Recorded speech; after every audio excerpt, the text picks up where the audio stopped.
Hello, I'm Holly Henn.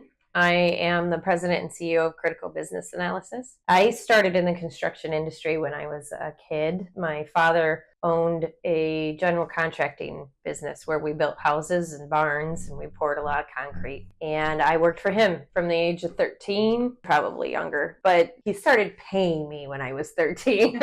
Worked for him all the way through high school, most of college, and got a degree in construction management. And then I went to work for a company called PJ Dick, and I started out as project engineer. I spent the last 26 years working for design build, general contractors, and construction managers. Hi, I'm Carla Klatt. I am a project manager with the Lathrop Company. I started my construction career when I ran out of money in college. My major was kinesiotherapy. So I started working for a small general contracting company, and we both knew it was going to be a temporary basis. 6 to 8 months was coming up soon, and my boss at the time said, "You really seem to enjoy construction, and we enjoy having you here, and we'd like to see if we can take you to the next level." So that's how I started in construction, and I have been in construction for over 35 years. And I started as a receptionist, and I am now a project manager, and I've been everything in between since, back and forth several times as well. So I've been involved in construction management, design build, self-perform, you name it. I've been involved in some type of construction in one way or the other. From my experience, I started out working as a laborer and doing everything anybody else on the crew was doing, from pouring concrete to dirt work to roofs to tar roofs to building pole barns. And I worked with men who, some of them didn't care if I was there. Some of them were actively hostile that I was there. And some of them just really struggled to keep up with me because I was young. You were 13? I was young. I was 13, 18, 20. I was young and I could move faster. And so, something that my father used to joke about was he always sent me to the job sites the day the inspectors were coming because he always passed inspection when I was there. He would send me to work with the guys that were slow because they weren't going to let a woman beat him, right? They needed a goal that day. So that was, the underlying, right, sexism or, the differences with working with men. And, as I got older and didn't work for my father anymore and went into the industry, into the larger commercial industry of working with iron workers and carpenters and finishers and being more in the office and management role, there was definitely times where it was clear nobody wanted me around and they weren't going to talk to me and they didn't want to work with me. And then there were other times where, we want to talk about sexual harassment. It wasn't a thing back then. You didn't complain about it. You didn't tell anybody about it. And if you wanted it to stop, you had to handle it yourself. I remember being a young college student and this iron worker backed me into the corner in a job trailer and was, making jokes, but obviously getting way too close to me, reached out and touched me and said, "Why aren't you laughing? I'm trying to be funny." Like that. Yeah. And I said, "Because I don't think you're fucking funny. Get your hands off of me." Yeah, that would have creeped me out. But that was pretty normal behavior 26 years ago. That never crossed his mind that he was being inappropriate, right? NAWIC gave me the passion, listening to other ladies and everything else, and me thinking, I don't have to be in this status of what, my former employer thought of women. Mm-hmm. So I, after 20 years, said, I'm going to take a leap of faith. And I think that's the best thing I could have done for my psyche, my stress level. You talk about burnout all the time, and I think burnout is a real thing. Yes, for sure. And I think if you're not being supported by your bosses or even teammates, it makes for a very rough project. Yeah, it definitely does. And I don't really know when it started to change, but I do know that the overt sexism or the automatic assumption that the woman's not going to do as good as a man, I don't think is there anymore. And I think, and if it is, it isn't said out loud. I would agree with you. We're not the female in the room, and since you're a female, either you're going to make the coffee or you're going to take the notes. Right. I don't think that. I do think that even the men in our generation, you know, the 50-ish, 40-ish, are a lot more open-minded than when we started. Oh, absolutely. You know, they've grown up as we have grown up. I would agree. And I think some of those men are our best supporters. Mm-hmm. They want to pull us up. They want to watch us succeed. They don't want to see us fail. They don't want their project to fail. And if I'm working with Holly or Carla, I got to make this the best team we can, and we're going to collaborate on this project. I haven't run across lately a man who thinks that we are not capable. Right. I haven't run across that for a while either. But I also don't know if that's age, right? If because we're older and we have so first of all, we look older, but we also have like the air of confidence, right? We're not a 20-year-old, not quite sure where we belong in the pecking order kind of a confidence, right? I had a female engineer working for me as the project manager, and we went out on the job to look at something together. She was ahead of me. I will never forget how the men, every single one of them, hey, how you doing? What are you doing today? Where are you going at? What are you going to go look at? Oh, how's your day? Oh, where have you been? I haven't seen you for a while. Not one of them talked to me. And I had forgotten, as a young female walking onto the construction site, right? Like that was a regular occurrence, right? Nobody talks to you like that. At least it hasn't happened in a long time. Now, I don't know if that's because I'm the project manager and they all know that, right? Or if it's just because I am older and I have that air of, I don't want to talk to you, you know, so they don't try.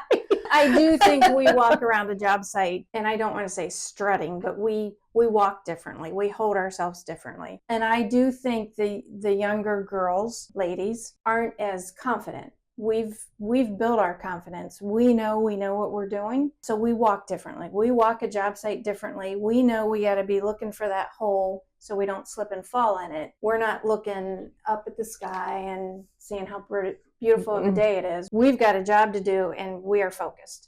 So I think that's the big difference, is the younger ladies are still trying to figure out, what am I supposed to be looking at on the job? I mean, even the men, all the younger engineers do the same thing. You walk onto a big job, especially if they've never been on a big job, and you get that overwhelming. Yeah, it is overwhelming. When you get used to it, you're like, it's just another day. I just want to make sure I don't trip and fall and make a fool of myself. Yeah, I have done that too. I was so mad at the subcontractor because the guys called the office. Hey, these people aren't wearing their hard hats again. So I go out of the trailer. I'm walking over to where they're at. I'm not paying attention, and it had just rained, and I slipped and fell in mud, and like all the way up. Of course. Yeah. And I pick myself up and I march right to where I need to go. And the ironworkers were on the roof that day. So about 30 minutes later, the superintendent came into my office and he goes, so are you going to file the incident report, or do I need to? I was at an event and I ran across a laborer I had worked with for years, and he was always in charge of the concrete, the end of the hose. So him and I were talking about one time, it was a project we were both on, and the hose got clogged.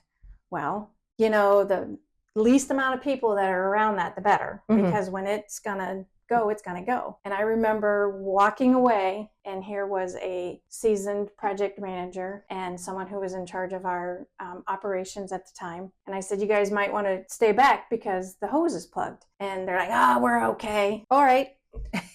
Just as they walked up, the hose let loose. They were covered in concrete. Nothing feels better than it really doesn't. Yeah. I asked you not to go over there. I was trying to give you a heads up, but evidently I said, but I went home completely clean that day. Yeah. Yeah. That is one neat thing too about construction, is you do make lifetime friends. Whether or not, you might not pick up the phone and call each other every day or whatever, but if I had a problem, or I was trying to figure out how to get a scheduling, I just can't get past this one item or whatever, I could pick up the phone and call you and say, Holly, what am I doing wrong? But that's the nice thing about construction, is you do get that close-knit group that you feel confident on calling, no matter where you work, who you work for, or what job you're on. And I would also say that the thing that about the construction industry, which I do think it's changing, a little bit of the changing of the guard, but it's still very much, I've said this forever, construction workers are the last cowboys. And it's rough. Like, it is hard work, and you need to be smart, because the ones that aren't smart wash out of the industry. Nobody wants you on the jobs. You get a reputation for not being smart or not working hard. It is specific kinds of personalities are drawn to the trades. And that's what I always found that interesting too, is I could almost always pick an electrician out of a group or a pipe fitter. I definitely knew who the carpenters were in the room by the questions they were asking. Right. And it's just interesting to me, the different types of personalities that are drawn to certain work trade, but also, this isn't an easy job. Even if you're in management, it's not an easy job. I mean, in some ways, management can be far more difficult because you have a whole different set of stressors that you have to manage every day. Safety. Nobody wants anybody to get hurt on their projects. Right.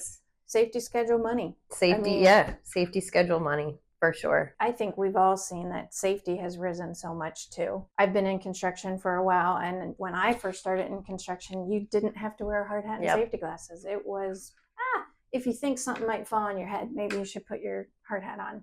So it wasn't the norm.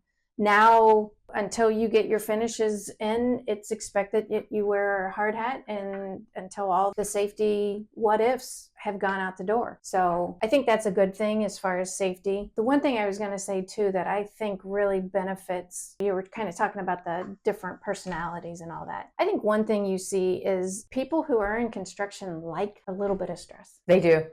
If you don't like a little bit of stress, you're not going to survive. But I think most of our personalities that are in construction, we go, I didn't plan on doing this today, but when the door opened and this is what they had for us. Those are the things I think you can see a good project manager or a good superintendent foreman who can react to those in a positive manner. Mm-hmm. And it's an opportunity, not what the heck now. So I think that's one of the things about construction workers, I don't care what part of the construction industry you're in, there has to be some stress. There doesn't have to be a stress, but we like that stress or the challenges that we face every day. Challenge. Yeah, for sure. I used to say that everybody in construction is a masochist. We're all closet masochists until you realize you're a masochist, and then you're just out in the open. There's a certain level of liking the pain, or you would not stay in this industry. It's true. It is hard, and it is challenging, and just at all levels of it.